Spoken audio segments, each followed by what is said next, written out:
Welcome to the Psychology Club podcast, brought to you by Vicente Martinez High School. Welcome to another episode of the Psychology Club podcast. I'm Amy, and I'm here today with Jacob and Alex. We are continuing our series on relationships, and today we're talking about a really tricky subject: friendship versus relationship. How do you know when it's better to just be friends? Can you be friends after a breakup? And other areas like that. So we are going to dive right in with a big question. So I hope Jacob and Alex, y'all are ready. Here we go. What are some signs that a romantic relationship might actually be better off as a friendship? Well, some signs of a romantic relationship being better, being better as friends than an actual relationship could be that you feel like, so with a relationship, there's going to be a spark. There's going to be that fuel, that thing that drew you in. What could happen is that draw could fade away.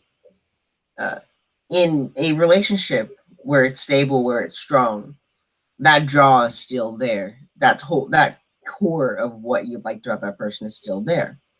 And sometimes if you actually go into a relationship, it's better as viewing it in your head, what it would be like, and then on paper, it's different.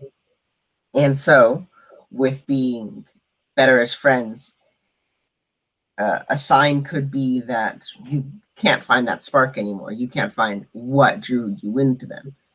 Another sign could be that you just stop feeling the actual. So there's this, when you go into a relationship, there's this period of like a swooning period where everything is in rose-tinted glasses, where everything is like they're amazing when they do this or that, and then you slowly start to see the realism of it. And when you look at that and you realize that it's not working out as a relationship, but it could work out as a friendship with more platonic feelings, then that would be a sign. When you've lost a spark, when you see things as from a different perspective. And sometimes a change in perspective is what's needed to find this stuff. It's not easy. It's not simple. By far, this is one of the most difficult subjects of a relationship there can be, because it's so confusing, so counterintuitive to what the media says can happen. And so that's what I have for that. Yeah. Oh, I feel you. It is really confusing, and that's why, we definitely, like, one of the reasons we wanted to even talk about it, because it's so confusing. It can be so hard to figure out. And, it makes a lot of sense. It's sort of like, okay, you've lost the spark, and then you start to see things about a person that might, like when you're in a romantic relationship with someone, there are certain expectations and values you might hold, or goals you have for that relationship. And that person might be perfectly fine as a friend, because you're friends, you're kind of holding up to different values and goals. And they don't have the same, you may not have the same expectations for them. But in a romantic relationship, you might start to see over time, gosh, actually this person doesn't really fit what I need, but they're wonderful as a friend. I've discovered so many great things about them in the course of this romantic relationship, but it's kind of time to shift gears, because I'm realizing there's something different I want in a romantic relationship, and this person's just not able to provide that. Mm-hmm. And that's another thing. You mentioned something that, like, I want. Now, in media, it's depicted like, you don't be selfish in a relationship, but that doesn't mean don't take care of yourself. I've met a lot of people who, when they're in relationships, they'll uh, they'll sacrifice themselves for their partner. But it's okay. It's okay to go and say, this is what I want. This is what's best for me. And that's really something you should do. You should go for what's best for you. I love that. I want to like stand up and cheer. Like that. What you said is so important. There's a huge difference between being selfish and taking care of yourself. And I think you're absolutely right. Like so many people just put themselves aside because they're worried. They're wonderful, genuinely nice people, and they don't want to be selfish. So they set aside their own needs and their own values and their own wants, and they kind of give themselves over completely to a relationship. And so I'm really glad you said that. That's a really important message. You can take care of yourself and still it's not the same as being selfish. Yes. Woohoo. Alex, what do you want to add to this? I can see two people being friends, start getting romantic, and then end up back as friends because one of them thinks that's the best thing, the other one wasn't feeling it. Then I can also see how that situation could take a 160-degree turn, just from one person being like, "No, I think we're doing fine." I can see how that goes wrong, and that might end a friendship and a relationship with any of them. Yeah. That's a perfect segue to our next question, which is how do you remain friends with someone after you break up? I mean, it's for my opinion, it's kind of easy, but then for other people, it might. In my opinion, I feel like mostly me, I can just throw away feelings. For me, like I can just toss it, hide it, whatever. I mean, but if you both like, it all depends on who it is and why. But if you both agree on it, like, yeah, I don't think we should be dating this, blah blah blah. Let's just be friends. Let's still be friends. Let's still hang out. And you both agree with it. That's how you can become friends. You still guys can hang out. Yeah, it might be a little awkward the first few weeks, but you'll get over it. Yeah, I think you're bringing up a good point again of like, just kind of time. So having that, if you say it's never going to work, I can't ever see you again, it's always going to be awkward, then that's probably going to be true and what will happen. But if you go into it and say, you know what, the first couple of weeks are going to be awkward, we're going to have to get through that, then that's probably what's going to happen. And you just sort of set that expectation up and acknowledge that experience that it is going to be awkward for a couple of weeks. And then once you get through that, you can kind of focus more on the friendship once you're able to kind of set your feelings aside a little, process your feelings a little bit so that you're not still kind of half in the relationship and half in the present moment of friendship. Jacob, how about you? Any thoughts on how you can remain friends with someone after you break up? Well, as Alex put it, it's a thing that has to be mutual. You can't say, I want to be friends, but the other one doesn't. In that case, it can't work because there's always going to be that one part of that person that's like, I don't want this. This isn't what I want. And so unless you both are on board for just being friends, you guys can't. It has to be something that you both want and you both can actually do and work out.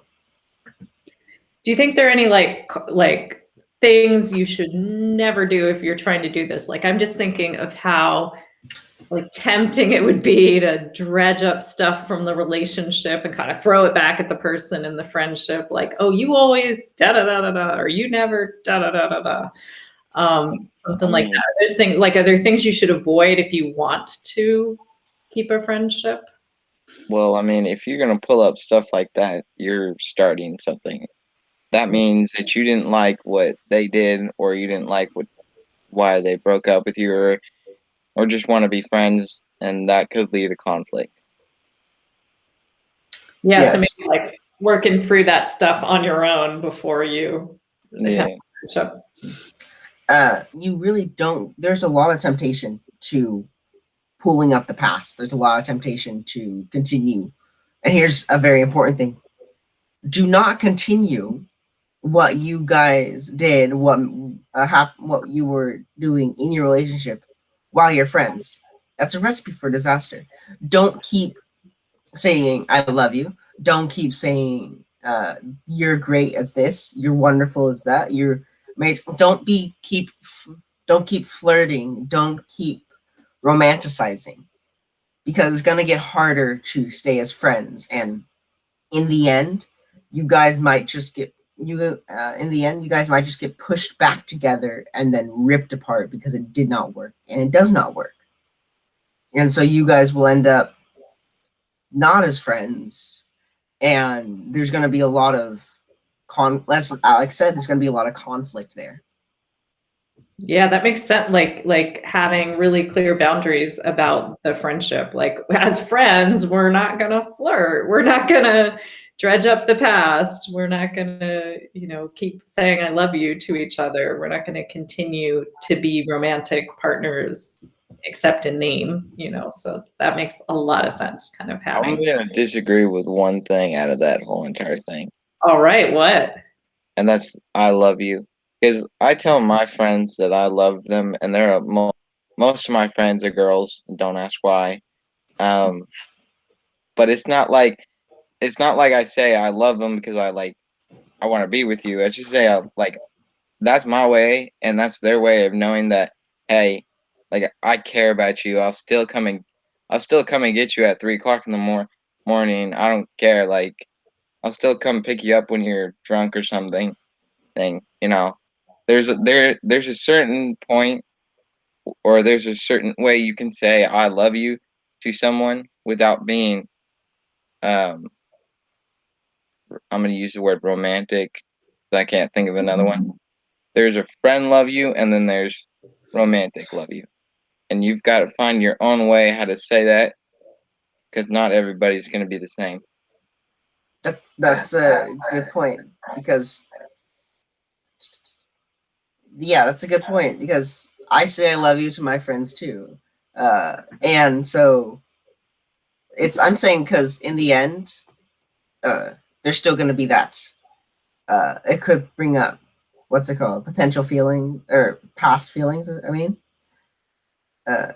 you just gotta put time. You have to you have to have a bit of a time period from saying that to be able to set the Amy said, set the boundaries.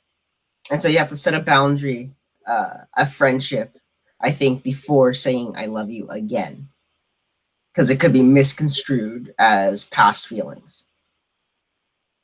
Yeah, and maybe just like being really clear too, like I love you, friend. Like all my friends, I love you. I would do, I would do all these things for you. I'll come pick you up. Like, don't worry, I've got your back. I love you, man. And not like the romantic, I would die for you. I would throw myself down across the train tracks for you, darling. I love you. So kind of being able to distinguish that, and Jacob, that's a great idea to, time is always a good factor to add in, because it really can help create some distance. So time and boundaries, and maybe even having a conversation about it, being like, hey, listen, as you know, I tell all my friends I love them, and I don't want that to be awkward between us, because I really do love you. I love you so much as a friend. And, at the same time, I know that can be kind of confusing, and I don't want to be giving you any mixed messages, because I really care about you, and I would hate for you to get the wrong idea and feel hurt by me in any way. All right, so our final question is a toughie. We always like to end with a toughie. How do you handle the situation when one friend wants to be in a relationship and the other doesn't? So this is, you guys have never dated, you're just two friends. One friend develops feelings for the other and wants to make it a romantic relationship, but the other friend does not. This is a very difficult topic question, because it's very situational. Not everyone can think up every situation or relate to every situation. So there is no one way to answer this. How can you handle a situation of friends in a relationship and one doesn't? When one friend wants to push to become a relationship and the other doesn't.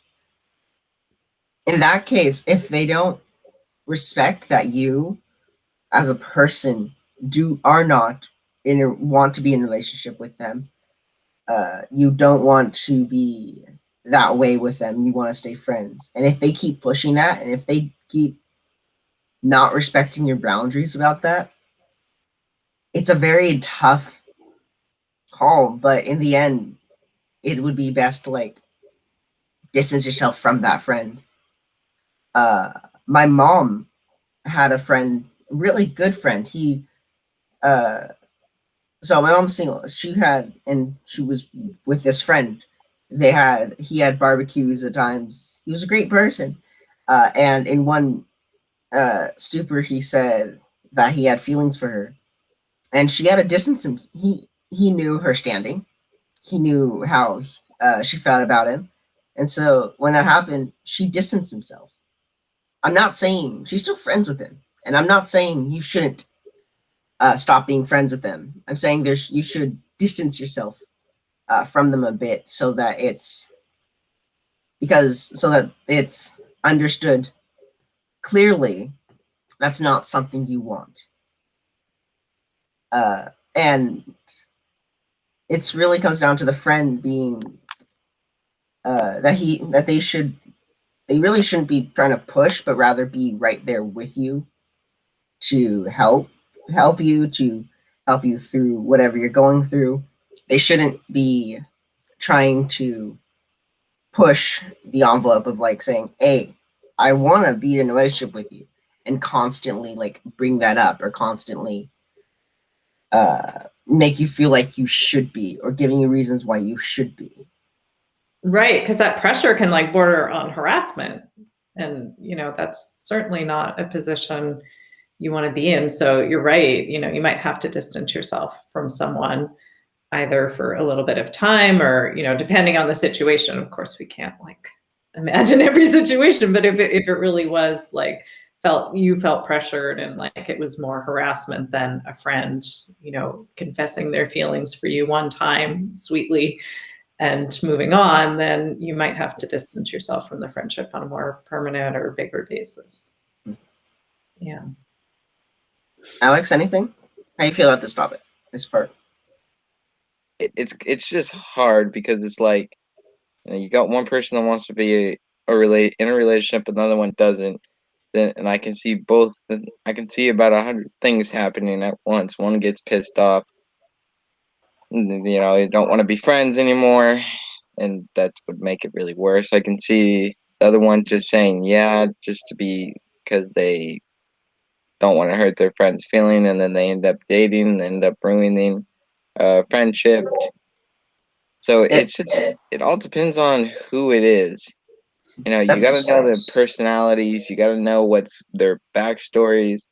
Because for me, if someone said, like, if I had a longtime friend and they came up to me and said, hey, I got feelings for you, I'm going to be like, well, first of all, I'm already dating someone. Second of all, you can't just come up to me and like be like, I got feelings for you, let's date. Because, I don't care what you look like. It's personality. And if I don't know your personality that well, it's like, I got to get to know you, and it takes time. Well, in this situation, you already know how the person is, because you're already friends with them.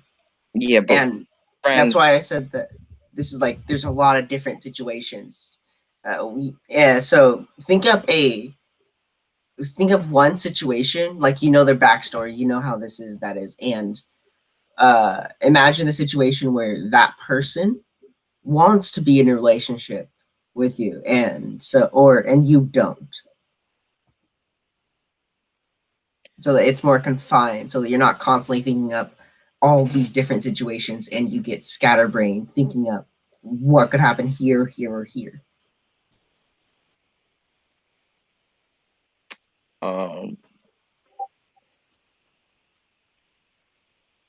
Like I said, that question is not answered with just one.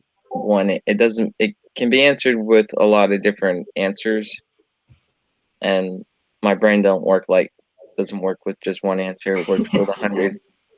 Well, that's what we specialize in Psychology Club, in questions that cannot be answered simply or easily. That's why we're here. We ask the hard questions and try to give a guideline. Yeah. I kind of, though, I don't know, I had this image, like, Alex, when you were talking of, like, you're right, like, so many different scenarios could play out. And what came to me was like, okay, I think what's really important, and Alex, you kind of demonstrated this, is, and I'm going to tie it back to something you, Jacob, said earlier, like, is the clear communication about what you feel and what is right, like being in touch with yourself, knowing what you need, what you want in this situation, and communicating it.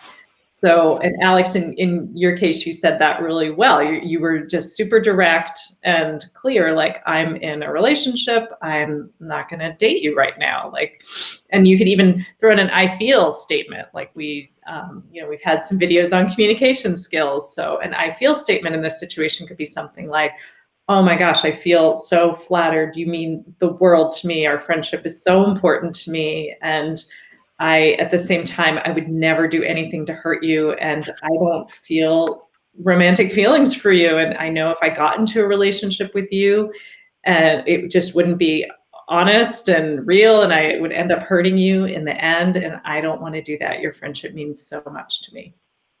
Yep. I did not know what to add at the end of there too. Yeah. Yep. Yeah, I mean, these are really tough questions. We are not dealing with easy things, but I think we've kind of come up with a couple of good principles. Like some of the things that stick out to me that we talked about are, like that idea of knowing yourself, what's right for you, and sticking to that, not worrying about being selfish, but taking care of yourself. And then 2, like just having the honest communication skills so you can be upfront with someone. 3, we talked a lot about boundaries, like knowing when you need to put boundaries in so that you can navigate some of these tricky situations.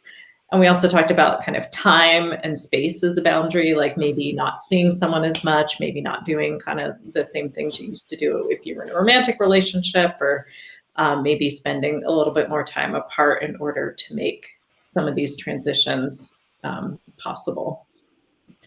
So any last, oh yeah, Jacob's got some last words. Here we go. Jacob. Yeah, I just wanted to add that because we didn't really touch on it much, but make sure you set boundaries and stick to them. Like you make it very clear. These are your boundaries. This is what you want to do. This is not what you want to do. And the other person is clear on that. You made that clear to them so that they know what not to do, what to do, and what they are allowed to do. And in this kind of situation, it can be difficult to stick to boundaries that you've made, or for someone else, if they weren't fully on board and said they were, to follow those boundaries. But you have to, in the end, make sure that the boundaries that you set, you stick to, and you make sure the other person holds them. Absolutely. All right, Alex, any final words from you? Yeah, don't forget to sub and like. That's right. Thank you. Woo. That's right. Exactly. Beautiful. Okay. Well, this has been another episode of the Psychology Club podcast. Thank you so much for joining us, and we will see you next time. We're going to continue with our relationship series. We got a couple more topics coming up. We will see you then. Bye. Bye.